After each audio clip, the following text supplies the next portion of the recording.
ਸਾਹਿਬ ਆਪਣੇ ਨਾਲ ਅਗਲੇ ਕਾਲਰ ਜੁੜੇ ਨੇ ਮੋਹਨ ਲਾਲ ਜੀ ਤੁਸੀਂ ਆਨ ਰਹੋ ਜੀ ਤੇ ਤੁਸੀਂ ਰੂਬਰੂ ਹੋ ਪ੍ਰੋਫੈਸਰ ਸ਼ੇਰ ਸਿੰਘ ਕਮਲ ਜੀ ਦੇ। ਮੋਹਨ ਲਾਲ ਜੀ ਦਾ ਬਹੁਤ ਬਹੁਤ ਸਵਾਗਤ ਹੈ ਜੀ ਪ੍ਰੋਗਰਾਮ। ਕੀ ਆਇਆ ਮੋਹਨ ਲਾਲ ਜੀ, ਕੀ ਸੁਣਾ ਰਹੇ ਹੋ ਅੱਜ? ਪ੍ਰੋਫੈਸਰ ਸਾਹਿਬ, ਪ੍ਰਵੀਨ ਜੀ ਤੇ ਸਾਰੇ ਸਰੋਤਿਆਂ ਨੂੰ ਸਤਿ ਸ੍ਰੀ ਅਕਾਲ ਜੀ। ਸਤਿ ਸ੍ਰੀ ਅਕਾਲ ਜੀ। ਜੀ ਛੋਟੀ ਜਿਹੀ ਰਚਨਾ ਹੈ ਜੀ ਪ੍ਰੋਫੈਸਰ ਸਾਹਿਬ। ਜ਼ਰੂਰ ਜੀ। ਲੰਘਦੇ ਟੱਪਦੇ ਹਾਲ ਚਾਲ ਜਿਹਾ ਪੁੱਛ ਜਾਂਦੇ ਨੇ। ਲੰਘਦੇ ਟੱਪਦੇ ਹਾਲ ਚਾਲ ਜਿਹਾ ਪੁੱਛ ਜਾਂਦੇ ਨੇ, ਇਹਨੇ ਨਾਲ ਹੀ ਕਿੰਨੇ ਮਿਹਣੇ ਮੁੱਕ ਜਾਂਦੇ ਨੇ, ਇਹਨੇ ਨਾਲ ਹੀ ਕਿੰਨੇ ਮਿਹਣੇ ਮੁੱਕ ਜਾਂਦੇ ਨੇ। ਸਹੀ ਹੈ।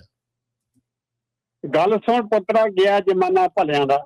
ਕੀ ਬਾਤ ਪ੍ਰਵੀਨ ਜੀ। ਬਿਲਕੁਲ। ਸੁਣ ਪੁੱਤਰਾ, ਗਿਆ ਜ਼ਮਾਨਾ ਭਲਿਆਂ ਦਾ, ਵੈਦ ਲਾਲਚੀ ਲੋਕ ਜ਼ਖਮਾਂ ਤੇ ਭੁੱਕ ਜਾਂਦੇ ਨੇ, ਵੈਦ ਲਾਲਚੀ ਲੋਕ ਜ਼ਖਮਾਂ ਤੇ ਭੁੱਕ ਜਾਂਦੇ ਨੇ। ਵੈਦ ਲਾਲਚੀ ਲੋਕ ਜ਼ਖਮਾਂ ਤੇ ਭੁੱਕ ਜਾਂਦੇ ਨੇ। ਸਹੀ ਹੈ ਜੀ। ਲੱਗੀਆਂ ਵਿੱਚ ਹਿਸਾਬ ਰੱਖਣ ਨੁਕਸਾਨਾਂ ਦਾ, ਲੱਗੀਆਂ ਵਿੱਚ ਹਿਸਾਬ ਰੱਖਣਾ ਨੁਕਸਾਨਾਂ ਦਾ, ਲੋਕ ਮਤਲਬ ਲਈ ਅਕਸਰ ਫਾਇਦਾ ਚੁੱਕ ਜਾਂਦੇ ਨੇ। ਲੋਕ ਮਤਲਬ ਲਈ ਅਕਸਰ ਫਾਇਦਾ ਚੁੱਕ ਜਾਂਦੇ ਨੇ। ਸਹੀ ਹੈ। ਪੈਰ ਨਾ ਛੱਡਿਓ, ਕੌਣ ਦੱਸੇਗਾ ਰੁੱਖਾਂ ਨੂੰ। ਪੈਰ ਨਾ ਛੱਡਿਓ, ਕੌਣ ਦੱਸੇਗਾ ਰੁੱਖਾਂ ਨੂੰ। ਪਾਣੀ ਦੇ ਕੇ ਲੋਕ ਜੜ੍ਹਾਂ ਤੋਂ ਪੁੱਟ ਜਾਂਦੇ ਨੇ, ਪਾਣੀ ਦੇ ਕੇ ਲੋਕ ਜੜ੍ਹਾਂ ਤੋਂ ਪੁੱਟ ਜਾਂਦੇ ਨੇ। ਹੀਰਾ ਹੀਰਾ ਕਰੇ ਤਾਂ ਜੋੜੀ ਚੋਟੀ ਦਾ। ਪ੍ਰੋਫੈਸਰ ਸਾਹਿਬ, ਹੀਰਾ ਹੀਰਾ ਕਰੇ ਤਾਂ ਜੋੜੀ ਚੋਟੀ ਦਾ। ਕੱਚ ਨੂੰ ਕੱਚ ਕਹੋ, ਕੱਚ ਨੂੰ ਕੱਚ ਕਹੋ ਤਾਂ ਆਪਣੇ ਰੁੱਸ ਜਾਂਦੇ ਨੇ, ਕੱਚ ਨੂੰ ਕੱਚ ਕਹੋ ਤਾਂ ਆਪਣੇ ਰੁੱਸ ਜਾਂਦੇ ਨੇ।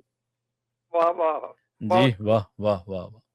ਆਖਰੀ ਇੰਨੇ ਨੇ ਜੀ, ਇਹ ਨਾ ਆਖੋ ਚੂਕ ਇਸ਼ਕ ਦੀ, ਇਹ ਨਾ ਆਖੋ ਚੂਕ ਇਸ਼ਕ ਲਈ ਆਫਤ ਹੈ।